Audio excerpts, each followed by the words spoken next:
Dudes to Dads is a podcast to help men understand and navigate the transition of being a single dude into a family man. How do we make sense of it all? Well, we probably won't be able to, but let's go ahead and have some fun trying.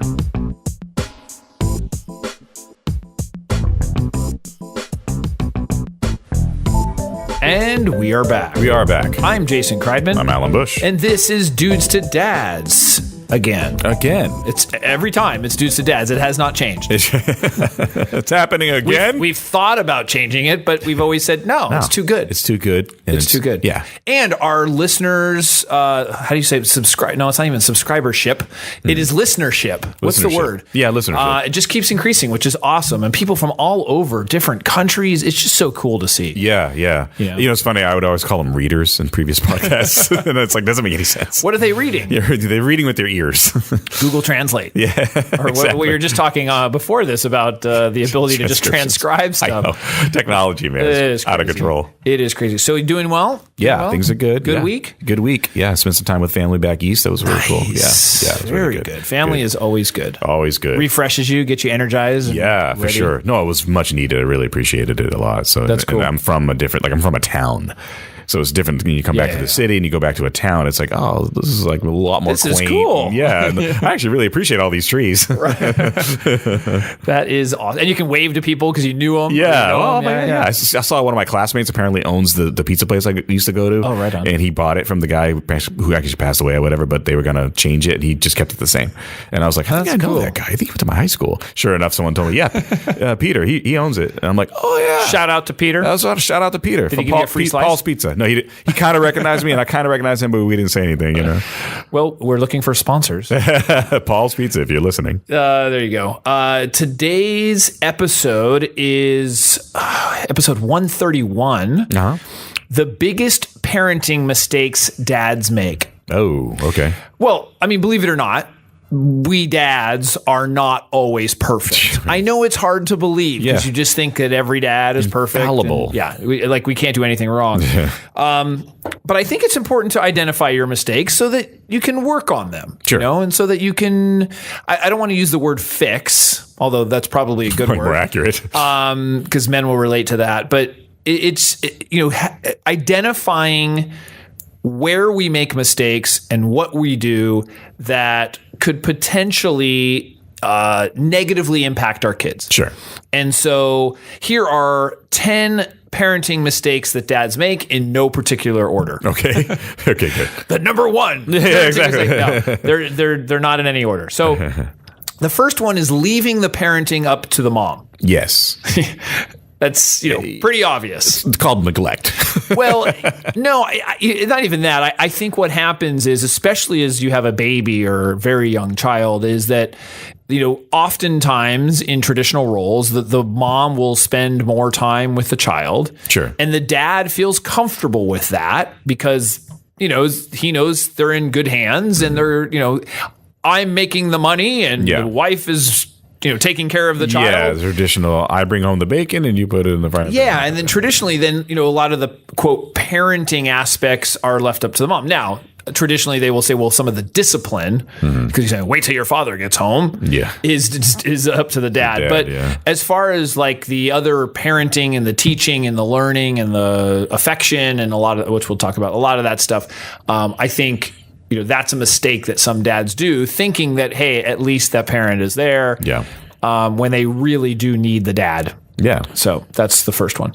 The second one, trying to solve problems instead of showing empathy. Right. So in parenting, and this comes up often, whether a child gets hurt physically, hurt emotionally.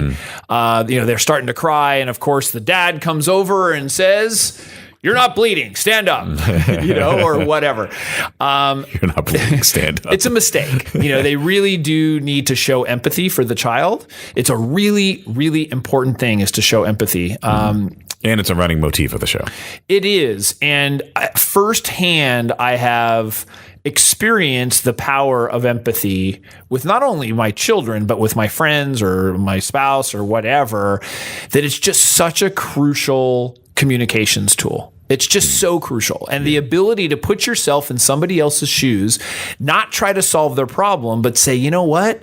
I can see that sucks. Yeah. Well, all right. So there's some argument I'll counter, or maybe just to make a counterpoint. I like saying Dad's debate. Dad's debate. Now, the empathy for physical hurt, like you get bit by a snake or you scrape your knee and you're bleeding or whatever it is, like that comes after the, hey, let me take action and make sure you're of course. Okay. You know, so like I just want to kind of preface that statement as saying that for physical things and things that are actually need your immediate attention, take care of that first. Oh, yeah. You know, Get the stick out of the kid's arm, you know? Well, in any of those instances, you are taking care of their needs first. Yes. You know, even emotionally, you might give them a hug. Oh, yeah. You know, and that's the same thing. It's like, you know, you're stopping the bleeding or whatever. Yeah, you're stopping the emotional bleeding. It's more of the verbal communication as it goes with it. You know, like, you know, as an example, your child might say like, hey, I did really bad on my test. Right. You know, you can say, well, you should study next time. Yeah. You know, or, hey, well, how could you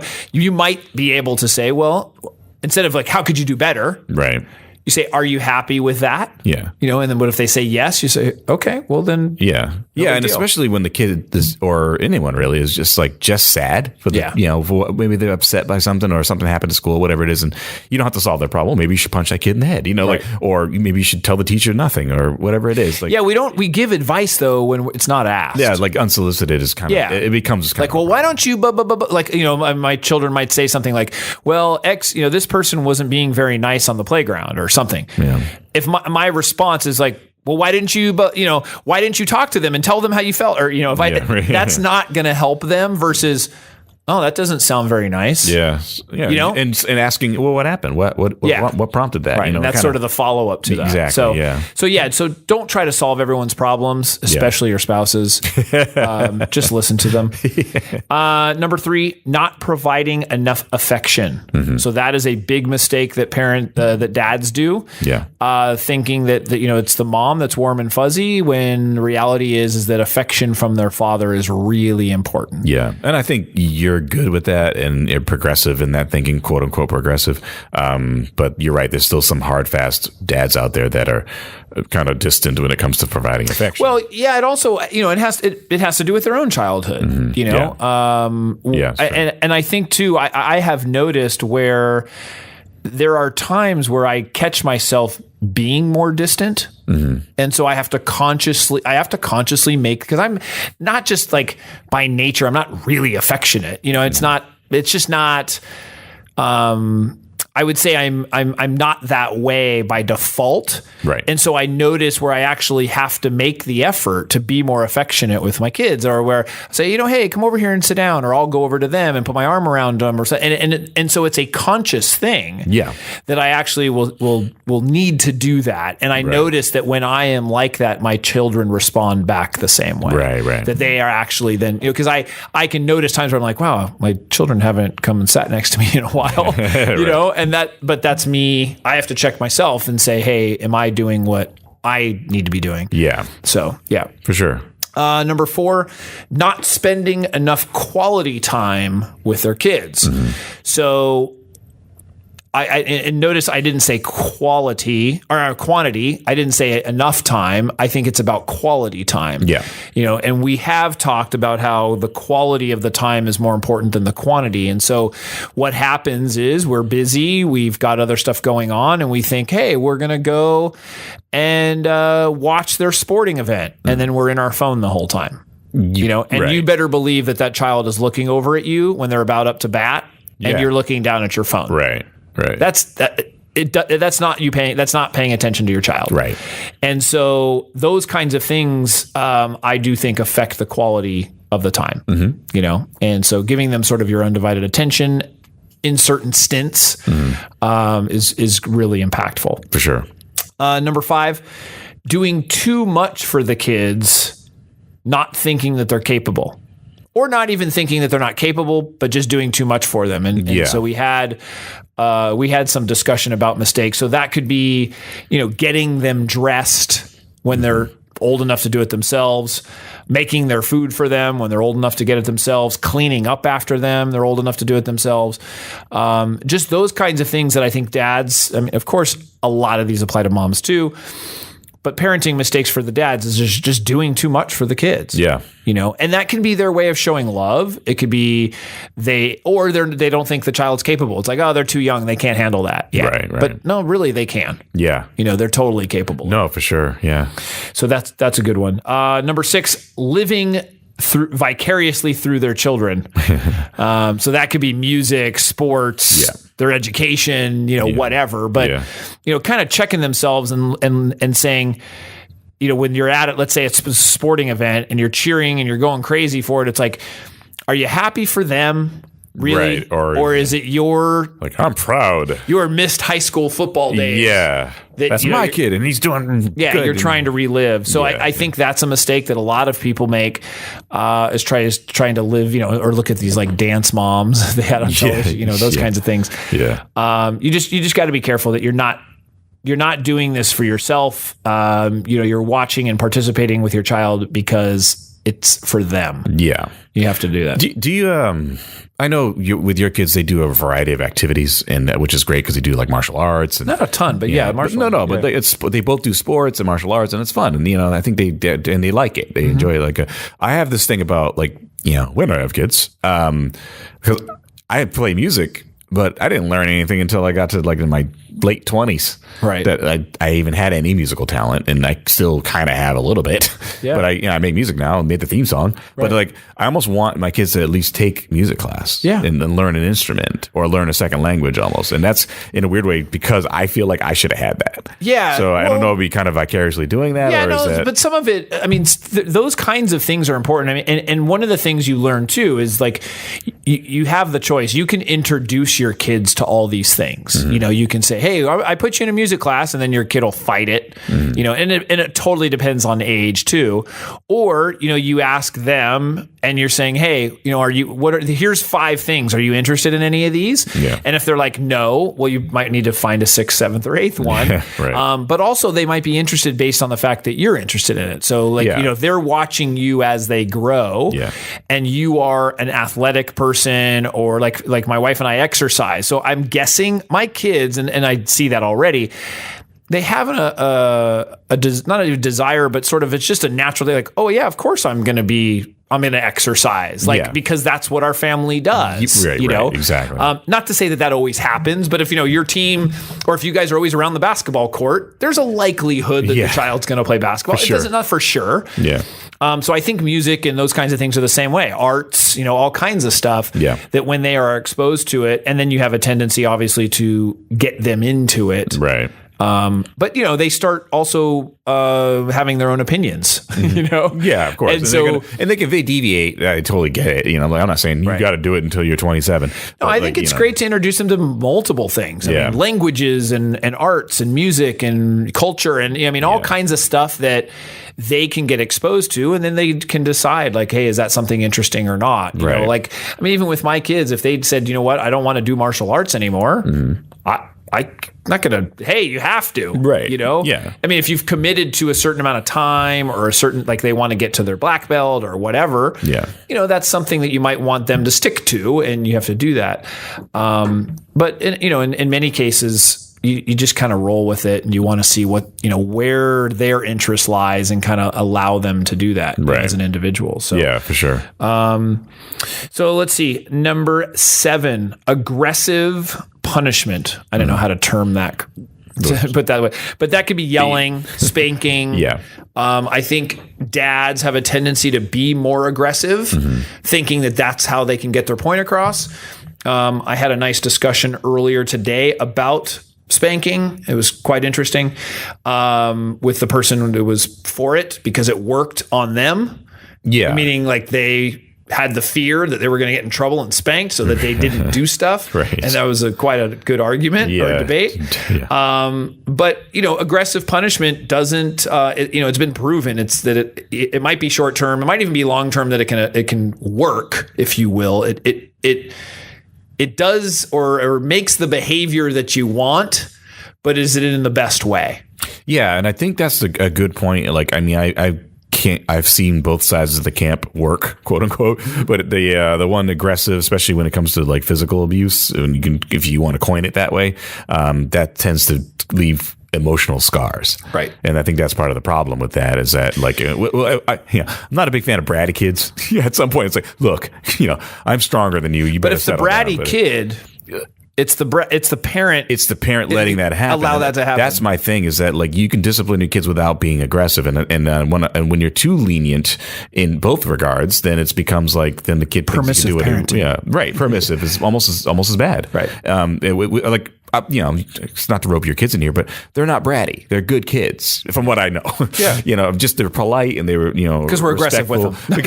and I've seen your parenting style. Even when something's not going the way you want it to, you're like calmly talk to them, but sternly, but just calmly. Yeah, but but even you can always work on it. Even admittingly, it's like I think that's more recent for me that I have become more calm.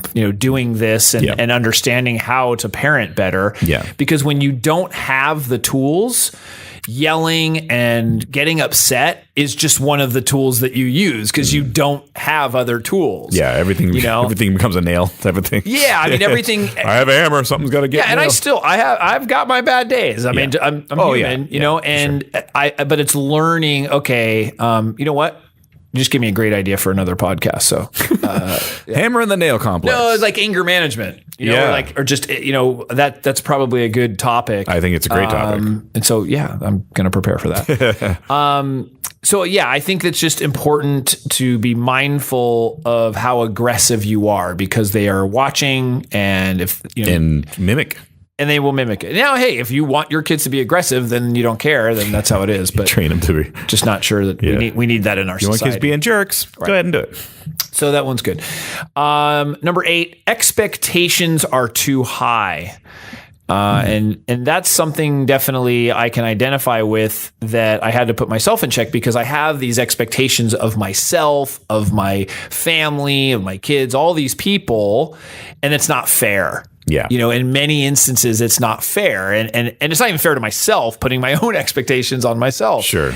And so you kind of have to put that in check and realize, a kid who's 3 years old, 2 or 3 years old, and you have an expectation that they're going to behave wonderfully in a restaurant. I mean, that's a simple example. Yeah. They're not going to, right. Or if they do, it's very rare. Yeah. They're tired. Yeah. I mean, well, no, if they're tired, they're going to be worse. But yeah, I mean, your expectations, you have expectations going into a situation. And I think that is a mistake that a lot of dads make in all kinds of situations where you have an expectation of how things should be, because we all do that. Yeah. We all have that in all parts of our lives. And you end up being very disappointed. Right. Instead of realizing, oh, okay, they're 3 years old. That totally makes sense. Right. We used to joke with our kids and be like, how old are you? And they'd be like 4. We're like, okay, that's why, I get it. I mean, sometimes that made it easier. Sometimes it just was like, oh, okay, I got to just get through this. Right. Because I remember walking out of a restaurant upset because my child wasn't behaving, and they were like 2.5, 3 years old. Like, I shouldn't have brought him to the restaurant. Yeah, what were you doing that in the first place? My wife and I were like, hey, we wanted to go out to dinner, and so we brought our son or whatever. And it's like, he was crying and thinking that it's going to be okay. Like, no, I shouldn't have brought him to the restaurant. Yeah, it's like, or he should have been like well fed and slept. Right. Yeah.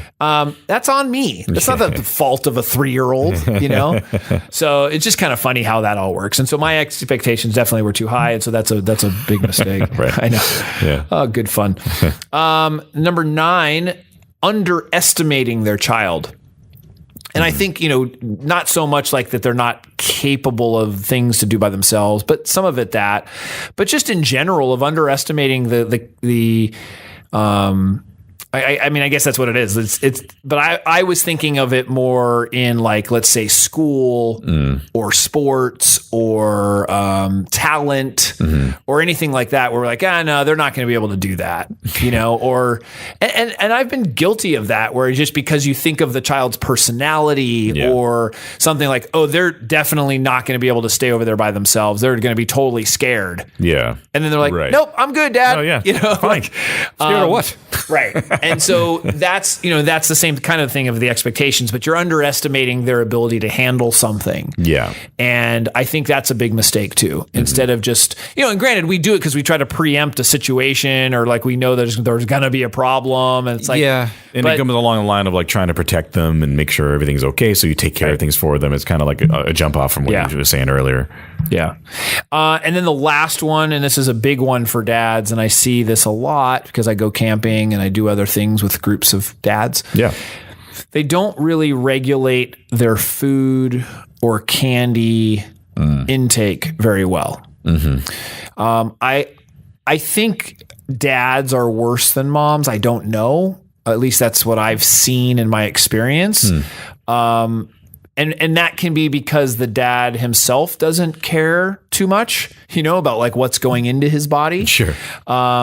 But yeah, I mean, and granted, I'm on the other end of the spectrum. And so, but then I recognize that. And so part of it is like allowing the kids to have stuff. We always say good food before bad. And it's not that they can't have bad food. It's just within moderation. Yeah. But I have witnessed some things that, a college frat party would decline, as far as like the amount of candy that was going into the kids, or sodas at a really young age, and not just one, but multiple, and those, and that kind of stuff. Like, nobody would argue that that's okay for a child to have. I know. I see that sometimes when I'm just watching parents and just kind of, like a treat once in a while, going to McDonald's or whatever. Fine. But that's fine. But like you said, at a very young age, drinking sodas perpetually and eating just sugary or really bread heavy. And it's a big mistake. You're teaching the child, bad patterns, and part of that, I'm guessing though, is because they don't follow that themselves. And exactly. And I guess that's the thing. You learn behaviors early. And so like, I think I told you before, like my grandma, like, we'll have some no thank you helping. Right. And never made it a big deal. So I'd do that. And now I crave the no thank you helping. Right. It's a yes, thank you now. Yes. And I got used to eating fruit and things before eating junk. And even though I'm an adult now and I can eat the heck I want, I prefer to eat the healthy stuff, granted with some beer. Drink it, wash it down with beer and wine. But it is something that like I can even feel it now, especially at the age we're at. It's like I had a Carl's Jr. like a few months ago. And I was like, what the heck? Why did I eat that? That was very tasty, but almost immediately I was like, ugh. It becomes difficult. I noticed that too. Is like when you start eating better, immediately when you go off of it, it doesn't feel very good. No, like I have to make money just it's like a purebred, animal. I'm a thoroughbred now. No, like but purebreds, like they have more tendency to get sick, or like if they like there's things that'll happen, they're more prone to stuff. Yeah. I feel like that's with humans too. Like the more pure your body is. Like you think it's stronger, and you think, but then like you do something that's not pure, and you are just ruined. No, it is something like that's why I think balance is helpful if you just don't overdo it. Right. So these are 10 things that I think parenting mistakes that dads make. I think the point of this is, like I said, is we're not perfect as dads, and part of it is to recognize these things that are mistakes or that can be modified, our own behavior and how that affects the behavior of our kids. To make sure that, they're on the right track. Yeah. And I don't know. That's great. What I was sharing. Yeah, that's great. I like it. What do people do if they have their own ideas or they want to find us on the interwebs? The interwebs are available to you by writing to podcast@dudesadads.com if you want to email us. Go to Facebook, DudesTheDads.com, and Twitter, @DudesTheDads, and YouTube has its own Dudes the Dads channel. Correct. And also the Dad University channel. So there's going to be 2 entities that you can get some great dad information. Check out Jason's videos, by the way. I know he doesn't just plug this all the time, but it's really great what you're doing with Dads University. Yeah, we're starting to do some more stuff with the videos. Yeah, and stuff. It's fun. And please go to iTunes and Stitcher, because do both of them, but at least do one of them. Leave a review and subscribe to the channels that we just mentioned, including all the social media and podcatchers, as they call them, and leave a review if you can. It really helps perpetuate the rankings. Awesome. Well, cool. Thank you once again. Thank you. And we will see you next time. See you next time.